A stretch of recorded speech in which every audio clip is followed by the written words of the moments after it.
Bem-vindos ao SaléCast. Aqui falamos sobre saúde, qualidade de vida, obesidade e muito mais. Eu sou Margarete Arruda, co-diretora do Instituto de Medicina Salé. As minhas convidadas de hoje são a doutora Verônica Garcia, a doutora Beatriz Pini, com o tema Equipe Transdisciplinar e sua importância em bons resultados no tratamento da obesidade e doenças metabólicas. Olá! Bem-vindos ao SaléCast. Eu sou Margarete Arruda, co-diretora do Instituto de Medicina Salé, e estamos hoje aqui para conduzir um diálogo muito interessante com as minhas convidadas de hoje, doutora Verônica Garcia, nutricionista, especialista em nutrição clínica pela Faculdade de Medicina da USP de São Paulo, especialista em obesidade, gastroenterologia e síndrome metabólica pelo IPGS e membro da Sociedade Brasileira de Cirurgia Bariátrica e Metabólica através das comissões das especialidades associadas desta sociedade. Seja muito bem-vinda, doutora Verônica. Obrigada. Além de todo esse currículo, ela é nutricionista do nosso corpo clínico do Grupo Instituto de Medicina Salé. Também, para conversarmos juntos hoje, temos a doutora Beatriz Pini. Ela é psicóloga, especialista em transtornos alimentares pelo Instituto de Psiquiatria do Hospital das Clínicas, é colaboradora do Ambulatório de Transtornos Alimentares Ambulim, do Instituto de Psiquiatria do Hospital das Clínicas, e membro também da Comissão das Especialidades associadas da Sociedade Brasileira de Cirurgia Bariátrica e Metabólica. Sejam muitíssimo bem-vindas. Obrigada. Também é psicóloga da nossa equipe do Instituto de Medicina Salé. E para a gente começar o nosso bate-papo de hoje, eu gostaria que vocês contassem um pouquinho para a gente da experiência de vocês dentro dessa especialidade, né? Qual é a experiência de vocês enquanto psicóloga e enquanto nutricionista no tratamento do sobrepeso, da obesidade e doenças associadas? Bom, prazer, obrigada. Desde muito cedo, logo após a minha formação, já iniciei o trabalho com transtorno alimentar. Não especificamente com obesidade, mas com transtorno alimentar. E aí eu trabalhei com anorexia nervosa, bulimia nervosa e compulsão alimentar, que eu acho que é a que mais se aproxima hoje da minha prática. Foram muitos anos trabalhando dentro do Hospital das Clínicas, consultório particular. E aí, há 4 anos, eu integro a equipe do Instituto de Medicina Salé e venho trabalhando especificamente com cirurgia bariátrica. Então, essa é um pouquinho da minha história aí profissional. Ótimo. E você, Verônica? Eu comecei a trabalhar com obesidade ainda na graduação. Eu fazia parte de liga de síndrome metabólica, lá no Hospital das Clínicas também. Quando eu me formei, eu trabalhei com obesidade durante a residência, durante a minha especialização também no Hospital das Clínicas. Trabalhei diretamente no departamento de gastroenterologia, na divisão de cirurgia bariátrica do HC. E após formada, eu continuei com este interesse, continuei me especializando e agora eu faço parte do corpo clínico do Instituto. Muito bom. Meninas, para a gente começar o nosso bate-papo de hoje, eu acho que para os ouvintes que estão aqui participando conosco, é importante que eles entendam qual é a diferença entre sobrepeso e obesidade. De forma conceitual, Verônica, o que você classificaria como sobrepeso? Sobrepeso, nós podemos considerar qualquer peso que, ao ser calculado em relação à altura ao quadrado, pela fórmula do IMC, vai dar um resultado acima de 25. Uhum. Se este excesso de peso vai além de um IMC de 30, a gente já começa a considerar como obesidade. Certo. E obesidade, qual é o conceito? Definição, Beatriz? O conceito, bom, se a gente pegar do IMC, acima de 30, que a gente considera graus, né? Então, tem o grau 1 de obesidade, que vai de 30 a 34,9, grau 2 de 35 a 39,9, grau 3 acima de 40 de IMC, que inclusive já configura indicação cirúrgica, né? E também o excesso de gordura corporal. Né? E o mais importante, acho que é o que a gente trabalha todos os dias, é o conceito de obesidade como doença. Exato. Né? Não só o número, mas mais importante é entender que é uma doença. E esse é um trabalho árduo, porque a sociedade ainda não enxerga assim. Então, enquanto a sociedade não enxergar a obesidade como doença, nós ainda vamos sofrer muito preconceito, muitos estigmas. E o dia que que todo mundo, né, alinhar esse conceito, eu acho que os pacientes serão mais tranquilos, né, em falar, em tratar da sua doença. E a gente encarando a obesidade enquanto doença, enquanto patologia, hoje, na medicina tradicional, existe cura para a obesidade? Infelizmente, não. Ela é uma doença considerada crônica, que não tem cura, e ela é multifatorial. Né? Então, são inúmeros fatores. Acho que esse é o nosso objetivo hoje aqui. A gente vai falar muito sobre isso, né? Exatamente. Doutora Verônica, em sendo uma doença multifatorial, ou seja, tem N causas, né? Não é só comportamento, não é só genética, existem N fatores relacionados às causas da obesidade. Eu queria que você discursasse um pouquinho sobre a importância de tratar esses pacientes com equipe transdisciplinar, com transdisciplinaridade. O que é isso? Para os pacientes entenderem qual a importância da gente ter uma equipe coesa, uma equipe grande, especializada no tratamento do sobrepeso e obesidade. Por que tratá-lo assim, com transdisciplinaridade? Quando a gente começa a enxergar e a tratar a obesidade realmente como que ela é, que é uma doença crônica, e a gente entende que definitivamente não é simples fazer o tratamento, começa a ficar cada vez mais evidente a relevância de ter um trabalho sinérgico entre as áreas. E transdisciplinaridade é diferente de multidisciplinaridade. Quando você tem uma equipe coesa, é quando você tem profissionais que vão atuar dentro dos limites éticos, vão atuar de acordo com a sua área, mas eles entendem o quanto a atuação de cada outra área vai ser importante para agregar o trabalho, para mudar a vida daquele paciente. Porque a gente sabe que mesmo quando a gente vai planejar o tratamento para a obesidade, existem linhas de indicação. Então, pensando na cirurgia bariátrica, por exemplo, não é para todos os pacientes com obesidade que a gente vai considerar a cirurgia bariátrica. Mas mesmo quando a cirurgia bariátrica passa a fazer sentido, ela passa a compor parte do tratamento, não significa que as outras áreas deixaram de ser importantes. Então, eu consigo pensar no tratamento transdisciplinar como um tratamento aditivo. Vai somando esforços, vai somando comunicações para dar um suporte e um respaldo adequado para esse paciente, que muitas vezes vai chegar lá no nosso consultório exausto de tanto tentar passar com uma pessoa, passar com outra e ficar sendo empurrado de um lado para o outro sem entender exatamente como que ele vai enfrentar aquela condição de maneira efetiva. Eu acho que nós somos privilegiados aqui no Instituto, lá no Instituto, né, de Medicina Salé, porque a gente tem a possibilidade de trabalhar junto. Nem sempre os pacientes às vezes aparecem já tendo feito outros processos, outras avaliações, e eles se queixam muito de profissionais diferentes em diferentes lugares. Lá nós estamos todos agregados. E isso não só estar juntos no mesmo lugar, né? Mas a troca que há entre nós possibilita um trabalho muito mais coeso. Então, a gente consegue oferecer para esse paciente um acolhimento muito maior, né? A gente ouve, talvez por eu ser psicóloga, eu escuto isso muito, né? Dos pacientes agradecerem a equipe como um todo, porque ele se sente acolhido. É diferente de cada um olhar através do seu olhar. Cada um no endereço. Cada um no endereço e não haver comunicação nenhuma. Nós... Todos os dias a gente tem sempre, mesmo que, né, não seja uma coisa oficial, mas eu vou lá, Verônica, aquele paciente que a gente viu ontem, lembra o que aconteceu? E aí a gente vai trocando. E isso nos faz enriquecer o atendimento, né? E esse paciente se sente muito mais acolhido. Então, a gente, sim, é privilegiado por ter isso dentro do Instituto. Né? Claro. E eu acho que vai além disso, né? Eu, enquanto coordenadora de equipe transdisciplinar, essa proximidade interequipe é muito forte, é muito valiosa. E a gente tem itens também que fazem a diferença para os bons resultados dos nossos pacientes. Como, por exemplo, além da porta, no mesmo Sim. consultório, porta um do lado do outro, dos especialistas, a gente utiliza o mesmo prontuário médico. Sim. Então, as informações são todas unificadas e elas são distribuídas entre os membros da equipe que conseguem enxergar o paciente como uma unidade de tratamento.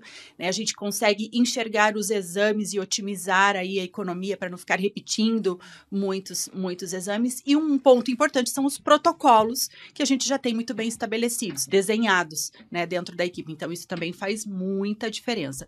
Aqui nós temos na mesa uma psicóloga e uma nutricionista que atuam nessa abordagem ao paciente com sobrepeso ou obesidade. Além da nutrição e da psicologia, vocês enxergam nessa transdisciplinaridade algum outro especialista para compor a equipe? Sim, muitos. Pensando no próprio corpo com o qual a gente está habituado a trabalhar, a gente enxerga que é relevante que esse paciente seja assistido também por um preparador físico, pelo endocrinologista, se necessário, e quando necessário, quando bem indicado, por um psiquiatra também, por que não?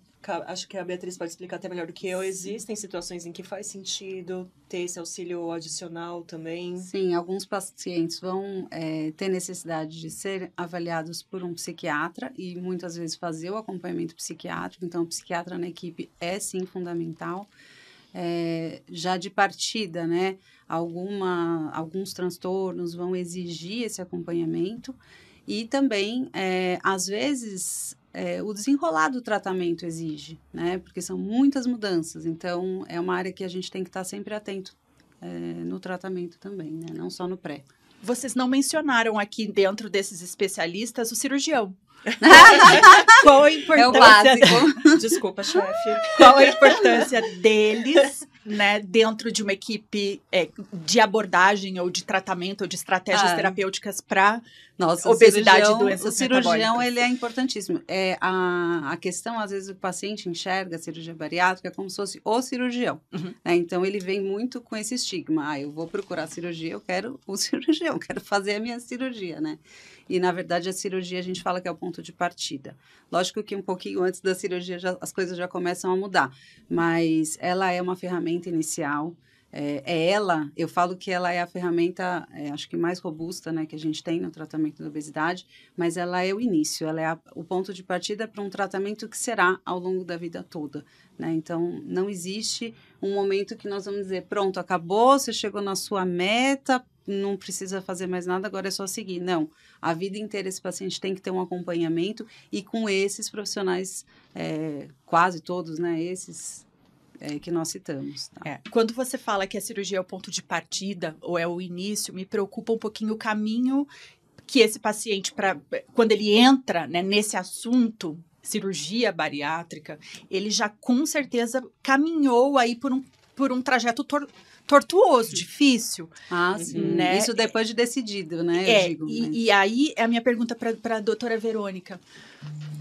Qual é o timing, o momento, doutora Verônica, que você enxerga como essencial para que ele procure ajuda médica ou transdisciplinar para que ainda não chegue na necessidade de cirurgia bariátrica? Quando ele deve procurar ajuda? Qual é o momento?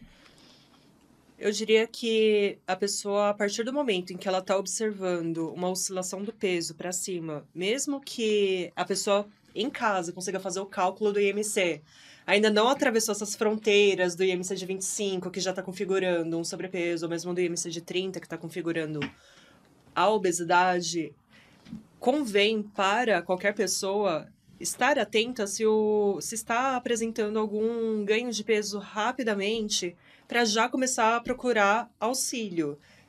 Inicialmente, talvez com um médico clínico, com um nutricionista, um psicólogo, porque justamente existem muitas coisas que podem fazer desencadear a obesidade. Às vezes a pessoa realmente já tem o gatilho genético, ela já tem uma propensão e algum fator na vida dela, seja endócrino, seja social. A gente acabou de atravessar uma pandemia, por exemplo. Várias pessoas passaram a ter obesidade. Ou emocional, pode acabar desencadeando nisso. E sabendo que a tendência essa é uma doença que vai se agravar com o tempo, então, se essa pessoa começar a intervir com profissionais que também saibam abordar adequadamente a obesidade, a questão do excesso de peso, é uma pessoa que ela já vai ter um resultado muito bom. Porque realmente, a gente sabe que quando o nosso paciente chega no nível de indicação de bariátrica, seja como obesidade grau 2 ou grau 3, é uma pessoa que já não está apresentando uma efetividade tão boa para os tratamentos tradicionais de controle do excesso de peso. E é por isso que começa também a fazer sentido também a somatória com o cirurgião bariátrico nessa equipe. Certo. E você, doutora Beatriz, quais são as estratégias que você enxerga enquanto membro que compõe uma equipe transdisciplinar que trata a obesidade? Quais são as estratégias que esse paciente de sobrepeso, ainda não tem obesidade, tem dentro desse conceito de prevenção? Ou seja, tratar antes que chegue a um nível cirúrgico de obesidade. Acho que hoje, quando a gente fala de obesidade, na verdade, até se a gente for ampliar um pouco de qualidade de vida, a gente pensa em alguns hábitos, né, e no estilo de vida que é muito compatível com o que a gente propõe no tratamento. Então, acho que antes da gente pensar num grau mais grave, né, a gente tem que ver se esse paciente ele tem uma alimentação minimamente saudável, se esse paciente faz uma atividade física regular, se ele tem capacidade do que a gente chama de regular a emoção, né? Então, se ele consegue reconhecer as suas emoções e ter estratégias bem adaptadas para lidar com elas. Isso é básico, isso é para todo mundo, independente se a pessoa tem ou não sobrepeso, né? Então, se o paciente chega já com essa queixa, nós vamos primeiro ver como é que estão essas áreas, né? Que, na verdade, é a nossa vida, é o básico da nossa vida, né? Eu falo para os pacientes assim, hoje, se você procurar um psicólogo que não conversar com você sobre atividade física, sobre alimentação, sai correndo, porque ele não está atualizado, né? Não existe hoje a gente pensar no indivíduo segmentado, né? Então, a gente enxerga o indivíduo como um todo. E para que ele tenha uma vida com qualidade, essas áreas todas têm que estar... tem que ter atenção, né? Tem que receber atenção, independente se é uma pessoa magra ou não, né? Então, muitas vezes os pacientes se queixam, mas eu vou ter que fazer uma dieta a vida inteira, né? E a gente nem usa esse termo, mas eu sempre trago para a questão do conceito. Eu falo, mas não é fazer dieta, é você optar por ter uma vida que você vai ter melhores escolhas em todos os sentidos. E né? que então, você acho consiga que é por aí. Aplicá-la, sim, longo prazo. que seja, exatamente. Afinal de contas, se a gente está lidando com uma condição crônica, a proposta de tratamento tem que ser sustentável. Sim. Ao longo da vida. A pessoa tem que fazer sentido para a pessoa, né? Se for, por exemplo, no caso de um padrão alimentar mais equilibrado, é por isso também que essas dietas muito loucas não funcionam. Não é sustentável. A pessoa tem que se ver seguindo aquilo dali a 2 anos, 5 anos, 10 anos, operando ou não. Sim, né? exatamente. Sem perder os prazeres gastronômicos da vida, sociais da vida. Exatamente. Né? Porque hoje em dia tá tão na moda restringir tanto que você, né? E a mesma coisa se diz em relação à atividade física, né? Então, aquela coisa de você procurar alguma atividade que seja minimamente prazerosa, lógico que a gente trabalha também aquelas pessoas que falam, não, mas eu odeio atividade. Não, mas aí tem que fazer igual escova-dente, né? Mas, por outro lado, buscar... são tantas opções de atividade física, né? É possível, eu acredito, que alguma seja mais... tenha mais a ver com você, né? E aí, você procurar essa atividade, é mais fácil de você conseguir manter também. Então, em todas as áreas, a gente consegue enxergar isso, né? E é por isso que a gente fala tanto de transdisciplinaridade. Aqui nós temos uma psicóloga e uma nutricionista falando de atividade física. Não vai caber a nós fazer a prescrição da atividade física, porque isso seria antiético, então isso é da ordem do preparador físico. Mas trabalhar dentro do conceito de uma transdisciplinaridade significa enxergar onde que está essa dificuldade no paciente, até ajudar, né, o próprio preparador físico nesse sentido, porque não existe mais esse conceito de trabalhar cada um no seu quadrado. Eu sou a nutricionista, eu só vou falar de comida e acabou. Não tem como, né? Não faz sentido. No nosso discurso aqui deste momento, a gente está falando de adequação comportamental, envolvendo atividade física, envolvendo aspectos emocionais, sociais, qualidade alimentar.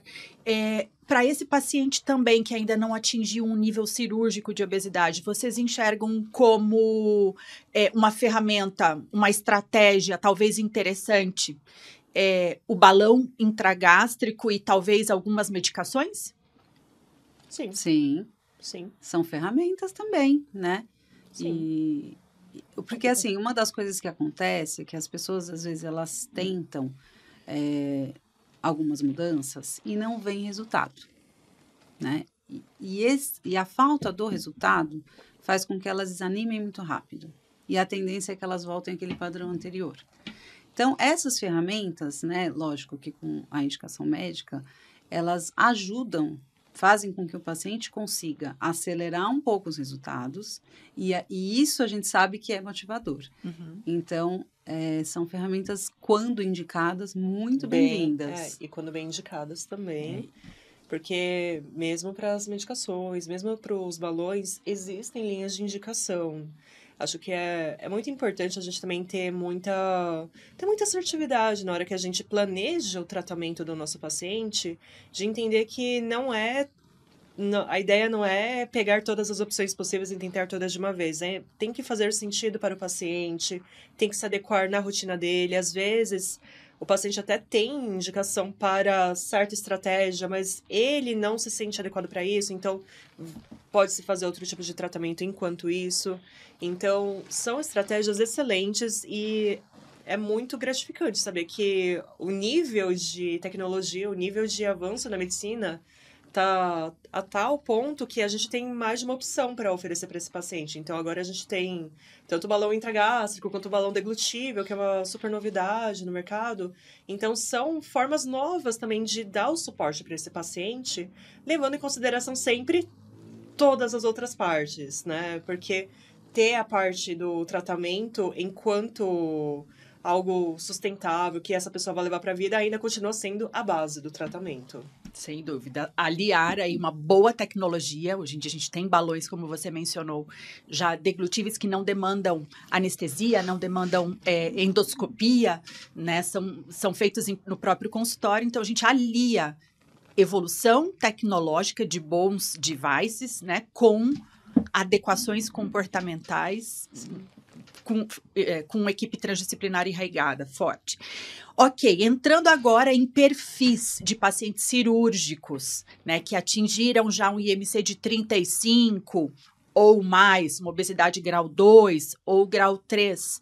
Doutora Beatriz, eu fiz essa pergunta para a Verônica antes, mas neste paciente que já tem uma obesidade estabelecida, quais são os critérios que ele precisa ter em casa de autodecisão para que diga, ok, é hora de procurar ajuda e talvez eu já esteja num perfil cirúrgico. Qual é esse timing? O que ele precisa ver ou enxergar ou decidir para que esse caminho possa começar a ser percorrido? Primeiro, assim, a gente diz que a cirurgia bariátrica é uma cirurgia, eu costumo usar esse termo, comportamental, né? Então, é uma cirurgia que vai depender muito do indivíduo. Então, ele tem que estar realmente decidido a fazer a cirurgia e optar pelo tratamento, como nós já dissemos, que será contínuo, né? Então, essa decisão tem que partir dele. Obviamente que, assim, hoje você coloca lá na internet quais são as indicações para você acha, né? Então, tem lá IMC de obesidade grau 2, de 35, com alguma doença associada, e aí, lógico que são doenças específicas, ou obesidade grau 3, enfim. Então, isso, o paciente facilmente consegue localizar e identificar que ele tem o perfil, né? Mas se fosse só isso, não precisava nem conversar com a gente, era só chegar lá no cirurgião, pronto, ó, tenho o perfil, vou operar.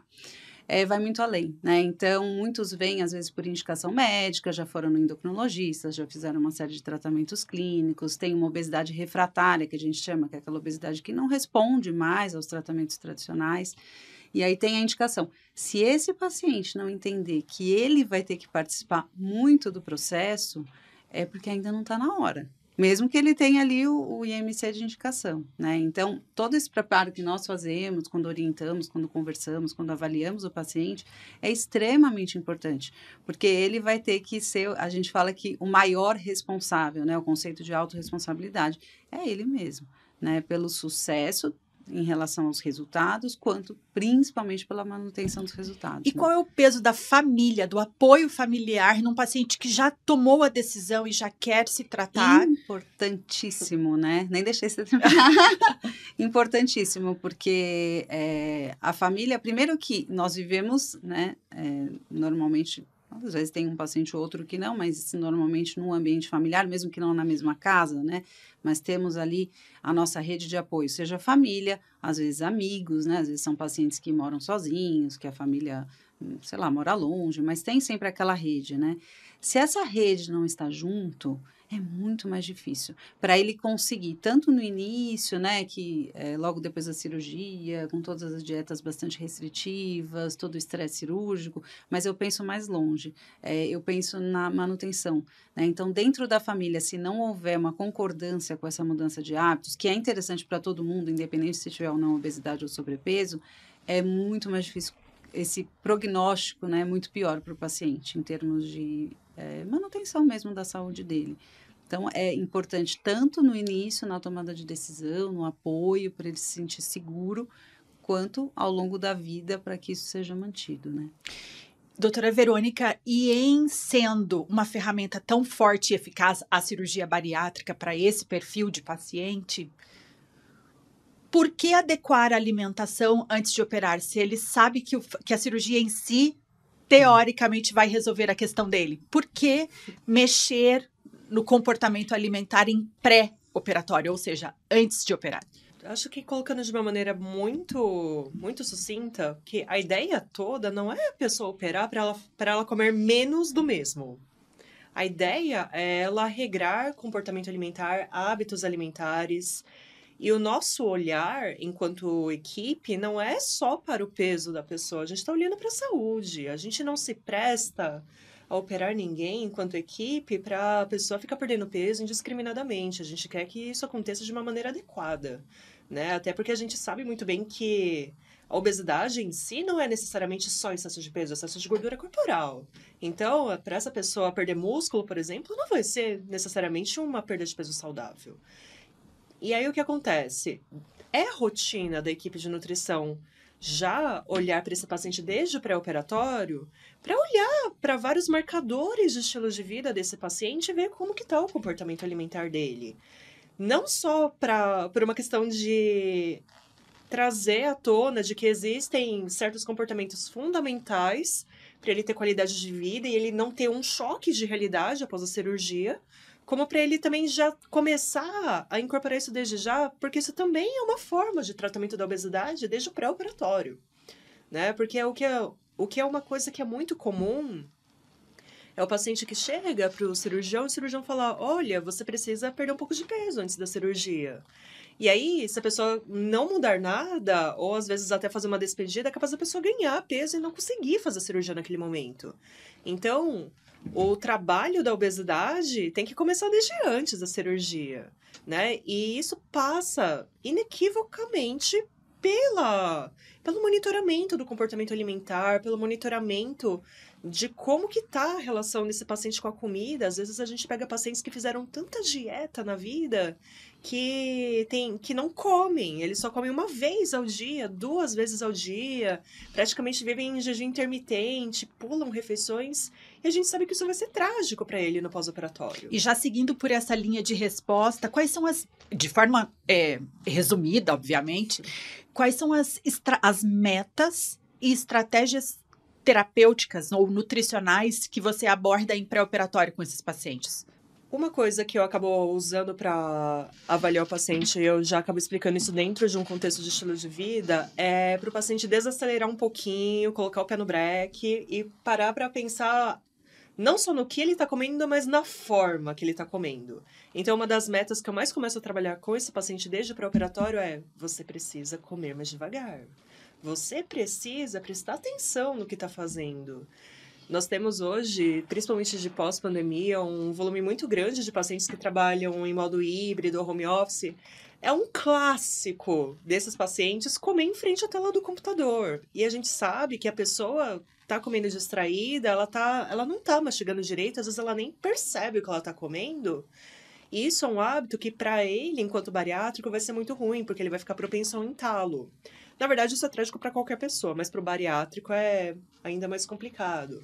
Eu trabalho a velocidade de mastigação, a atenção ao comer, que alguns nutricionistas vão chamar de mindful eating.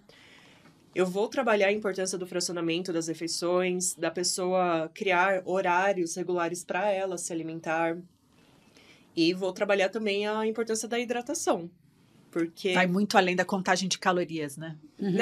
Na verdade, a última coisa que Exato. eu quero é que esse paciente saia do meu consultório paranoico com caloria. Ele tem que ter um raciocínio muito mais amplo, muito mais complexo sobre a alimentação. Doutora Beatriz, existe algum fator que contraindique a intervenção cirúrgica? Contraindique não, mas que às vezes vai exigir uma atenção maior, né? Então, a gente chama de anamnese, né? A nossa entrevista inicial, a gente vai conhecer esse paciente e a gente vai conseguir identificar alguns que a gente chama de fatores de risco, né? Tanto para a cirurgia em si, porque, como a doutora falou, já antes da cirurgia há um preparo, depois também. Então, é um paciente que ele tem que estar muito atento, ele tem que estar presente, como ela falou, em relação à alimentação, mas as dietas restritivas, elas vão exigir um cuidado mesmo, até se a gente for considerar a segurança desse paciente, né? Em termos de cicatrização, ou mesmo de preparo para a cirurgia. Então, é um paciente que ele tem que estar ali. Vamos supor que eu pegue um paciente extremamente deprimido, que não faz nenhum tipo de acompanhamento. Muitas vezes é um paciente que não levanta da cama. Um paciente que não consegue fazer sua higiene pessoal, suas necessidades básicas. Então, esse paciente não teria condição naquele momento de operar. Mas não é que existe, estou dando um exemplo, né? Uma contraindicação. Mas esse paciente ele tem que ser cuidado primeiro. Então, às vezes a gente identifica alguns fatores, por exemplo, transtorno de compulsão alimentar, que as pessoas normalmente associam à obesidade, né? Então, todo mundo que tem obesidade tem compulsão alimentar? Não, isso não é verdade. E nem todo mundo que tem compulsão alimentar tem obesidade também, né? Mas se for presente esse transtorno na obesidade, é importante que a gente trate, né? Trate antes, trate em paralelo, para que isso não venha a ser um fator de risco nesse momento inicial de cicatrização pós-cirúrgico, mas também lá na frente em termos de reganho de peso, de recidiva, né, de obesidade. Então, a gente tem que ter esse olhar para esse preparo mesmo do paciente, mas contraindicação específica, não necessariamente, é só naquele momento, que pode ser que a gente às vezes tenha que estender um pouquinho, e às vezes o paciente não gosta muito, eles ficam bravos com a gente, mas eu sempre tento acolher, né, o paciente e mostrar que tudo isso que a gente faz, quando a gente pede uma nova avaliação, quando a gente pede que inicie um tratamento em paralelo, é para o cuidado dele, né, e não contra ele. Mais do que operar, é importante que esse paciente opere bem. Exatamente. E a gente conversou aqui bastante sobre um bom preparo, né, desse paciente, esse processo pré-operatório.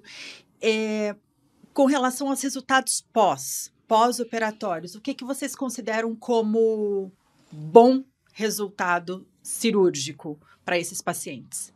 O que é sucesso? Nossa. No pós-operatório. Bom, eles sempre, a maioria foca muito no peso, sem dúvida, né? Então, eles até ficam um pouco assustados, porque a gente pesa, né? Lógico, que é um dos fatores que a gente vai avaliar. E, às vezes, eles acham, nossa, eu perdi tão pouco. E a gente, nossa, na balança a gente fica, nossa, muito bom, sua perda de peso está excelente. Aí depois a gente explica todos os parâmetros e tal. Mas esse é um, né? A gente olha todo o comportamento desse paciente. Então, não adianta ser um paciente que tem uma evolução maravilhosa em termos de perda de peso e que não começou a fazer exercício, já está com 6 meses de cirurgia, né? Ou um paciente que não usa a suplementação de vitaminas porque acha que isso é uma coisa supérflua, né? Que é só para coisa para o meu cabelo, para minha pele, para que eu vou tomar isso? É muito caro, né? Não, né? Então, eu vou olhar muito mais o comportamento em relação à adesão daquilo que a equipe como um todo vai orientar, do que necessariamente ao número perdido na balança, né? E para isso nós trabalhamos no grupo, né, em pós-operatório, então eu faço assim porque a gente sempre está junto, né? A nutrição e a psicologia. E nós interagimos o tempo inteiro, né? Tanto orientando, quanto avaliando o comportamento, para que esse paciente consiga, se ainda não atingiu, né, essa melhora, que consiga aos poucos ir aderindo àquilo que a gente espera para que ele tenha bom resultado, né? E nem sempre, às vezes o paciente também acha assim, com 1 ano de cirurgia bariátrica eu vou chegar num peso, eu vou ser bem magrinho, né? E a gente mostra que não também, né? Que isso não é necessariamente verdade. Existem parâmetros também, a gente passa para eles essas médias esperadas, né? Mas mais do que isso, a gente quer que seja um paciente que tenha conseguido melhorar a sua alimentação, que esteja fazendo atividade física, que tome a sua suplementação de acordo, que muitas vezes, quando lá no começo foram identificadas aquelas comorbidades, que são as doenças associadas, que ele tenha tido remissão ou melhora também em relação a essas doenças, né? Então, tudo isso é avaliado. O peso vem junto, mas é uma parte, né? Um dos fatores. Não dá para resumir o paciente num único número. Eu acho que isso já aconteceu demais com ele a vida toda. Sim. E a gente, enquanto equipe, tem que ter muita clareza ao abordar esse paciente para ir além. A gente sabe, a gente tem métricas, a gente sabe quanto que é esperado de perda de peso com certos períodos chaves de pós-operatório, mas isso diz muito pouco para mim, num primeiro momento. A gente vai ter que olhar como que tá a alimentação dessa pessoa por trás disso, se ela tá com alguma intolerância alimentar, se ela tá com alguma dificuldade para efetivar as metas que a gente trouxe de hidratação, de suplementação proteicas, de vitaminas, de práticas de atividade física. Às vezes, a pessoa perdeu X% do peso, que era o que era esperado para o período, mas ela perdeu de um jeito ruim, ela pode ter desnutrido. Então, às vezes é até muito perigoso resumir a pessoa só ao processo de perda de peso. A gente acaba, sem perceber, invalidando um comportamento que nem era tão saudável. Então, a gente tem que tomar muito cuidado para desvencilhar a nossa atuação e a mentalidade do paciente de que é só o peso que importa. A gente tem que olhar para muito além disso. Que, aliás, foi assim a vida inteira que ele enxergou, né? Então, porque as pessoas, e às vezes sem tratamento mesmo, né? Sozinhas, elas fazem ou mudam a alimentação, ou até fazem atividade física em prol da perda de peso, e aí olha aquele número da balança, pronto, tô feliz, né? Uhum. E a gente sabe que vai muito além. Aliás, a gente tem no Instituto, né, tanto a bioimpedância quanto o STAICO, né, que são instrumentos de avaliação corporal. Nossa, eles são importantíssimos para a gente como equipe, para o paciente também entender como funciona uma perda de peso saudável, né? Até para nós aqui da psicologia, a questão da autoimagem, como esse paciente se enxerga, né? Um processo, a cirurgia promove uma perda de peso, se a gente for pensar, rápida, né? Então, é uma transformação muito grande. Nem sempre eles conseguem visualizar isso no corpo, né? Não percebem. Não percebem. O espelho é algo que a gente vê todos os dias, nós nos acostumamos, nós não nos vemos por inteiro, né? Então, esses pacientes têm uma dificuldade muito grande de enxergar. E esses exames que nós temos lá à disposição são exames que ajudam esse paciente a entender esse processo de transformação. Aí depois, não sei se nós vamos explicar um pouquinho mais sobre cada um deles, né? Uhum. Mas nós sempre orientamos para que eles façam, para que também enxerguem o processo e entendam como funciona, né, a perda de peso adequada. Muito bom. Resumindo em 2 linhas todo esse discurso aí da minha pergunta, que vocês responderam de forma maestral, mas o que a gente considera como sucesso cirúrgico ou de pós-operatório, resumindo o que vocês disseram, eu diria: redução de morbimortalidade, ou seja, melhorar as doenças, né, ou curá-las, e reduzir o risco de vida, de morte, né, e melhora da qualidade de vida. Né? Eu acho que a gente focaria nesses 2 pontos estratégicos aí, resumindo tudo que vocês disseram. E vocês mencionaram também aqui na resposta, numa das respostas anteriores, sobre um grupo que temos. O que é esse grupo? Verônica, poderia falar um pouquinho sobre eles? O atendimento em grupo é uma modalidade de acompanhamento que a gente oferece no Instituto, em que nós entendemos que após um procedimento bariátrico, para a coorte que a gente tem, faz muito sentido, porque são pessoas que vão vir retornos protocolares com um certo período de pós-operatório, e são pessoas que estão passando por situações parecidas e tendo um atendimento conjunto de nutrição mais psicologia ao mesmo tempo, a gente consegue abordar de uma maneira muito mais sólida, muito mais sinérgica, assuntos que talvez no 1-a-1, no consultório, a gente não conseguiria abordar tão bem. E a gente consegue trazer isso de uma maneira bem estabelecida para um grupo, e o grupo em si também consegue ter um compartilhamento de dificuldades, de frustrações. A gente sabe que cada pessoa vai ter uma reação diferente, então às vezes as pessoas se comparam e ficam muito ansiosas. Então é importante perceber que também cada pessoa tem que ter em vista que o corpo dela vai passar por um processo muito individual. Não adianta ela se comparar com um colega que perdeu mais ou menos peso, porque é isso mesmo que a gente acabou de falar. O sucesso não se pauta somente pela perda de peso. Exatamente. E você mencionou, doutora Beatriz, sobre alguns transtornos alimentares que eventualmente podem acontecer, né, podem estar presentes nesses pacientes. Você enxerga mudanças nesses comportamentos uma vez operado, no pós-operatório?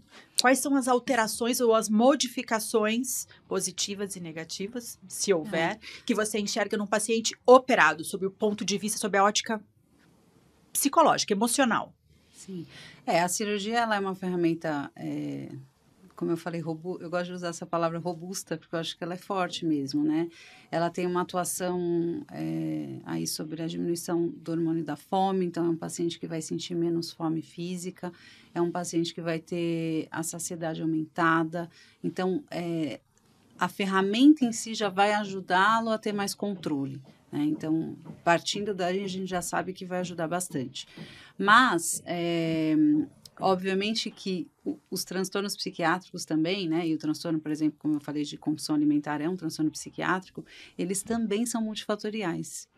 Então, não basta a gente controlar uma coisa só, sem olhar o que está por trás também. Então, eu sempre digo que cada paciente tem uma obesidade diferente da outra, né? Então, a gente tem que olhar, apesar de nós estarmos tratando a mesma doença, com as mesmas estratégias, cada paciente tem uma história diferente, né? Fatores desencadeantes diferentes. Então, é por isso que a gente avalia 1-a-1, né? E orienta esse paciente individualmente.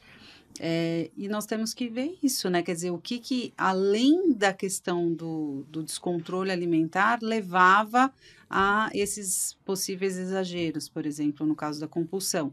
E muitas vezes isso tem a ver com a regulação emocional. Então, são pacientes com perfil mais impulsivo, né? São pacientes que eles não têm estratégias bem definidas para lidar com o emocional, então eles acabam fazendo essa regulação através da comida.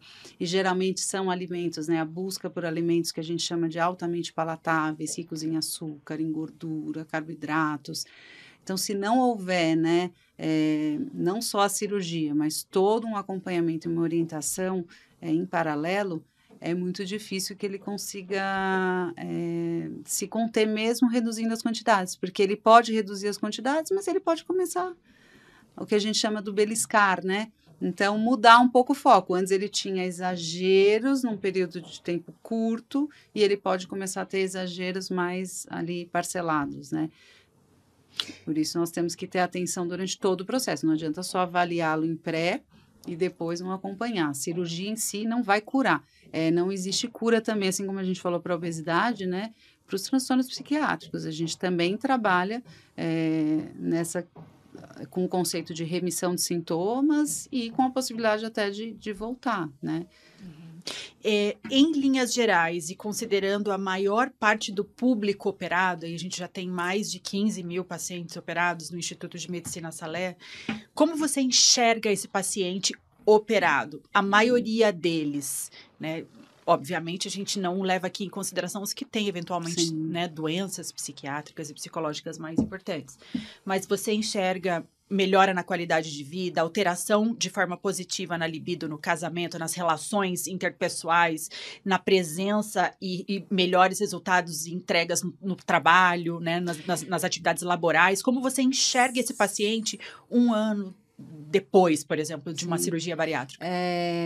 Eu vou até incluir, viu, os pacientes que têm algum transtorno identificado, tá? Já psiquiátrico, né? Todos eles. Aqueles que, de fato, conseguem ter esse desenvolvimento dos hábitos alimentares mais saudáveis e do estilo de vida que a gente fala, né? Da atividade física regular, da suplementação, que é tão importante também para o equilíbrio geral do corpo, inclusive saúde mental, né? Aquilo que eu falei que não é separado, é tudo junto, né? São indivíduos que vão ter uma melhora, assim, muito grande mesmo, como você falou, melhora no trabalho, então são indivíduos que começam a se sentir muito mais seguros, eles contam isso pra gente. Nossa, eu fui fazer uma entrevista de emprego, nossa, como eu me senti segura, como eu vi que eu fui bem, eu consegui ser contratado, ou pessoas que já trabalhavam, nossa, fui fazer uma apresentação, eu era outra pessoa naquela apresentação, né? E o que nós vamos mostrando para eles é que isso não é uma mágica, não, da cirurgia, né? Já sei, ia ser mais fácil, mas não é. Na verdade, é todo esse movimento que ele fez de autocuidado, de olhar para si e de se priorizar, de falar, não, eu preciso me cuidar, é que traz esse tipo de resultado, né? No casamento, ou no namoro, enfim, né? Nas relações interpessoais também. Esse paciente ele vai começar a olhar mais para si, a gostar mais de si. Óbvio que não é também a gente... Depois, se puder falar da questão do corpo, né, da flacidez, que muitas vezes vai incomodar. Então, não que a gente esteja romantizando, claro, mas a gente sabe que existe, sim, uma melhora que é notória em relação à autoestima, em relação à segurança, mas que muito tem a ver com essa mudança de estilo de vida, porque a gente sabe que a obesidade também é uma doença que é inflamatória, é uma doença. Então, toda essa mudança em alimentação e estilo de vida traz esses benefícios gerais, globais para o indivíduo. E a gente vê isso na grande maioria, mesmo aqueles que fazem tratamento psiquiátrico. Então, você, se faz tratamento psiquiátrico, não fique assustado, dá certo também. A única coisa é que não pode deixar de fazer o acompanhamento, né? Tem que seguir lá com o psiquiatra, em psicoterapia e junto com a gente aqui fazendo a parte do tratamento da obesidade. E você, doutora Verônica, sob a ótica aí nutricional, alimentar, como você enxerga essas modificações possibilitadas pela cirurgia bariátrica, como você enxerga esse paciente operado? Quais são as alterações que ele vivencia sob esse comportamento alimentar no pós? Quais são as mudanças? O que eu percebo mais é que justamente a bariátrica vai trazer para a pessoa um ponto que a doutora Beatriz acabou de mencionar, que é o senso de priorização. É muito comum, nós percebemos que as pessoas, por conta das necessidades nutricionais dela, então, nosso paciente bariátrico, por exemplo, não pode pular refeições, ele precisa comer, então ele vai precisar começar a introjetar que a alimentação, e, portanto, ele não pode ficar em último plano, ele não pode se dedicar só ao trabalho, só aos outros e se deixar de lado. Então, a partir dessas mudanças comportamentais, através da alimentação, a pessoa começa a se priorizar mais, a pessoa também começa a ter uma visão de maior respeito e, claro, isso depende muito da pessoa, de um paciente que não abandonou o tratamento com a equipe, né? A equipe está aqui prontinha para dar o suporte para ele, mas a gente pede para o paciente voltar para ter o acompanhamento também, para ele ir também desenvolvendo os melhores hábitos alimentares. E quando ele consegue fazer isso, a gente percebe que é uma pessoa que vai ter mais disposição, que é uma das queixas que a gente tem bastante no pré-operatório. É uma pessoa que consegue efetivar a maior parte das coisas que ela queria fazer, porque ela tem mais disposição, tem mais energia, consegue ter mais qualidade de vida, mesmo para ir fazer um esporte, porque ela também está se sentindo mais nutrida, mais energizada. Então, a gente percebe que, mesmo no pré-operatório, nosso paciente, quando chega, ele não está só com obesidade, ele também está desnutrido. Então, por causa do cuidado com a nutrição após a bariátrica, esse paciente também está muito melhor nutrido, ele também tem mais qualidade de vida, ele tem melhor sono, ele tem mais disposição para tudo. Muito bom. E como você, o que você diria para os pacientes que estão nos ouvindo, do tanto que a gente enxerga, né, na internet, nessas pesquisas de Google rápidas, enfim, em medicina não baseada em evidência, sobre esses discursos de restrições gastronômicas, ou seja, fiz bypass, ou seja, fiz cirurgia bariátrica, mas nunca mais vou poder comer um churrasco. Nunca mais vou poder tomar leite porque eu vou ter intolerância. Nunca mais vou poder comer um brigadeiro ou negrinho, como se diz no sul, né? Porque eu vou ter dumping. Depois, o que você diria para com relação a essas as restrições gastronômicas? Existem ou não no pós-operatório? Primeiro de tudo, muita calma nessa hora. Não é bem por aí.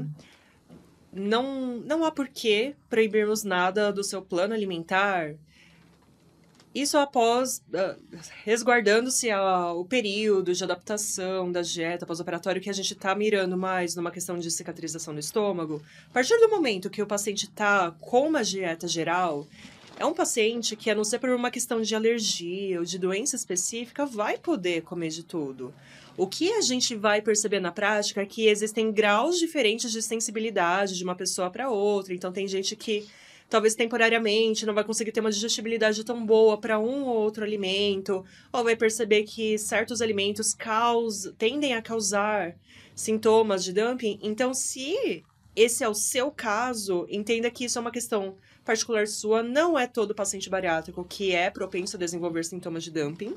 E se for o caso desse paciente, traga isso para a equipe, porque existem estratégias para manejar e reduzir este risco. Eu adoro. Nossa, uma coisa que eu tenho dito muito para os pacientes é que eu adoraria que existisse um exame que já pudesse me dizer a propensão de cada pessoa a ter uma certa sensibilidade, evoluir com uma intolerância à lactose após a cirurgia.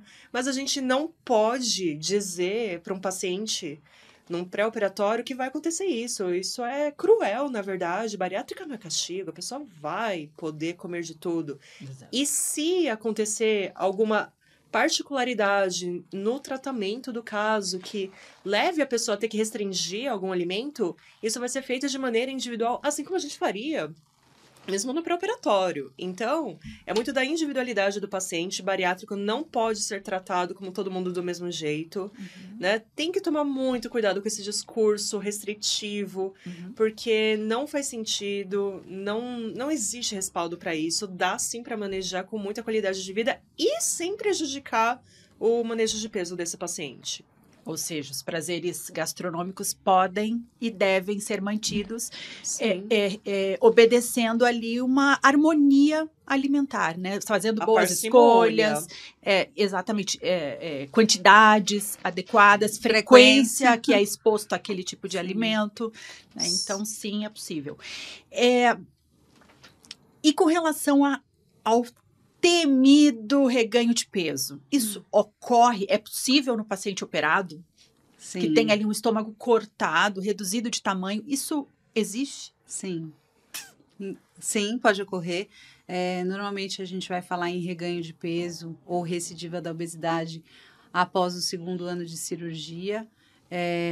E nós vamos ter que fazer uma avaliação desse comportamento que a gente falou anteriormente, né? Então, às vezes, há até um ajuste, que a gente fala que é um ajuste fisiológico. O peso sobe um pouquinho, porque a pessoa vai se adaptando, né? A própria alimentação, as quantidades, ganho de massa magra. Então, o peso, às vezes, sobe um pouquinho na balança, mas num nível que a gente considera ideal ali, saudável, né? Mas com comportamento adequado. Agora, se esse peso, ele eleva muito, e se o comportamento já não está mais adequado, de acordo com aquilo que nós orientamos, e muitas vezes, aquelas comorbidades que no início estavam sendo, né, já controladas, com remissão, estão voltando a aparecer, esse paciente pode estar num processo de recidiva da obesidade, sim. E, como a gente falou, se a obesidade é uma doença crônica que não tem cura, nós conseguimos assistir esse paciente também. Então, nós sempre avisamos e orientamos, né? Caso você perceba que você está perdendo de alguma maneira o controle, né? Ou em relação à alimentação, ou parou de fazer atividade física, ou essa questão emocional que muitas vezes interfere bastante, né? Eu acabei de falar de um paciente, por exemplo, depressivo que não consegue sair de casa. Muitas vezes esse paciente não vai conseguir fazer atividade física, não vai conseguir ter boas escolhas na alimentação. Então, ele precisa, eu falo, o mínimo que a gente pede, peça ajuda.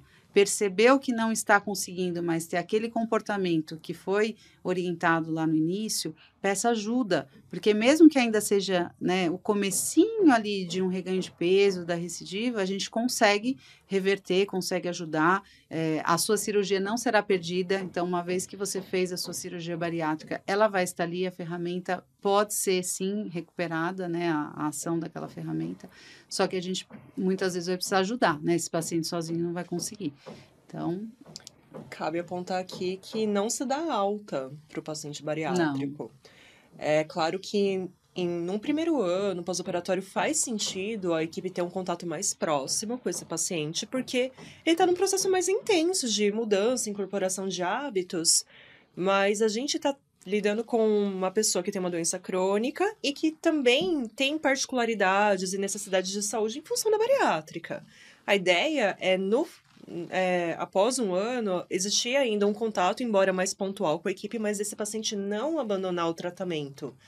O que a gente percebe, às vezes, é que um paciente deixa de fazer esse acompanhamento e aí ele se desorganiza e aí pode, sim, haver uma oportunidade para a recidiva da obesidade nessas situações. Para que ele mantenha essa organização que você mencionou, quais seriam os 3 pilares mais importantes que você diria para esse paciente para que ele não corra o risco de ter reganho de peso? Os 3 pilares de sucesso para a cirurgia bariátrica.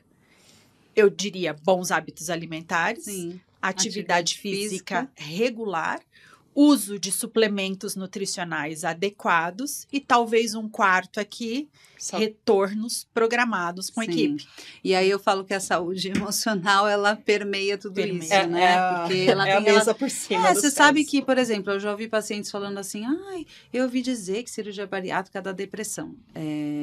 Primeiro que não existe essa... Dá alcoolismo. Dá alcoolismo, né? Como se fosse uma relação de causa e efeito. Então, nenhuma desses problemas, né, que às vezes alguma pessoa pode enfrentar, tem como origem a cirurgia bariátrica. Ela não é a causa. Essa relação causa e efeito não existe, né? O que existe é que, às vezes, por exemplo, um paciente que vinha lá fazendo seu tratamento direitinho, de repente, ele, por si só, para de tomar suplementação. Ele acha que não precisa, como eu falei lá, das vitaminas e tal, e não toma. Você sabe que esse paciente, ele pode mimetizar uma depressão? Pela falta de nutrientes, pela falta de suplementos, ele pode apresentar um comportamento que você diria, esse paciente está deprimido. E, na verdade, não é uma depressão é uma carência clássica, nutricional. É uma carência nutricional. Então, por isso a gente fala a importância desse acompanhamento, porque ele sozinho não vai saber identificar. Ele vai falar, estou me sentindo deprimido, foi a bariátrica que me deixou assim, né?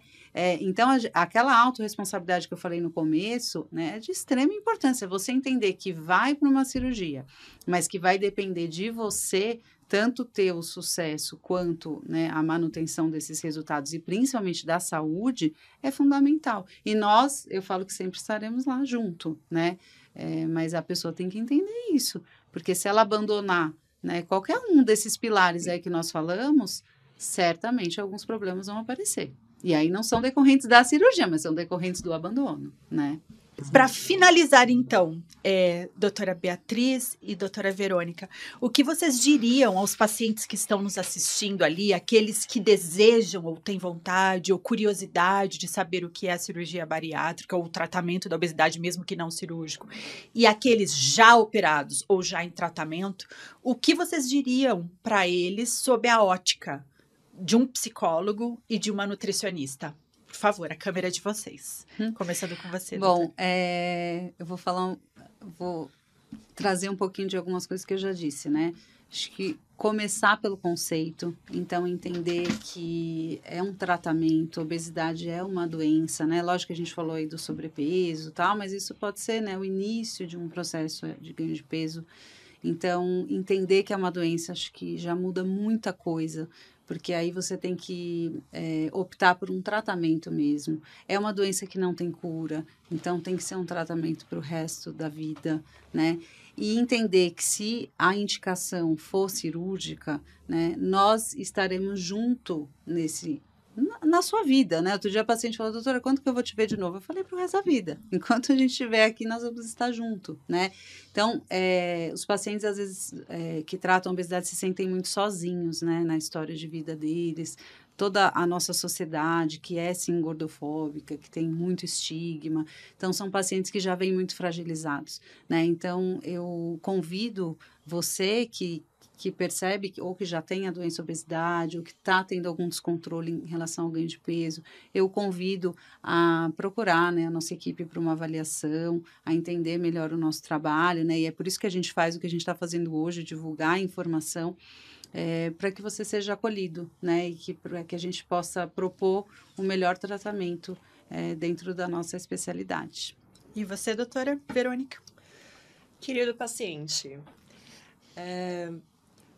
o mundo, a gente pode começar pensando nisso, a sociedade, o mundo não é gentil com quem tem obesidade, mas pelo menos você precisa se tratar com mais gentileza, tá? Tira esse peso cruel dos ombros de que é falta de força de vontade. Eu não conheço pessoa com mais força de vontade do que o nosso paciente com obesidade.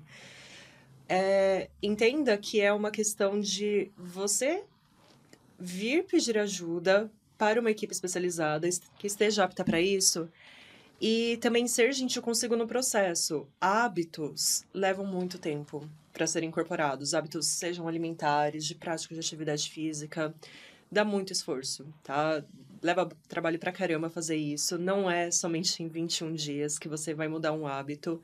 Saiba que ao longo do caminho haverão dificuldades, haverão momentos em que você vai se desorganizar e nós sabemos disso, mas continue contando conosco. A gente está aqui para te ajudar a driblar essas dificuldades, porque dentro da caminhada do tratamento, tudo isso faz parte e o mais importante é você se sentir amparado por uma equipe. Muito bom, eu agradeço muitíssimo a participação de vocês, foi brilhante, e convido aqui as pessoas que estão nos ouvindo, que estão nos assistindo, que enviem os seus temas de interesse. Nós vamos continuar aqui nos nossos episódios a falar sobre saúde, sobre tratamentos médicos, sobre qualidade de vida, alimentação, exercícios físicos, então mandem, contribuam, né, com os temas de interesse, nos acompanhem em nossas mídias sociais. Um abraço e até a próxima. Tchau. Tchau.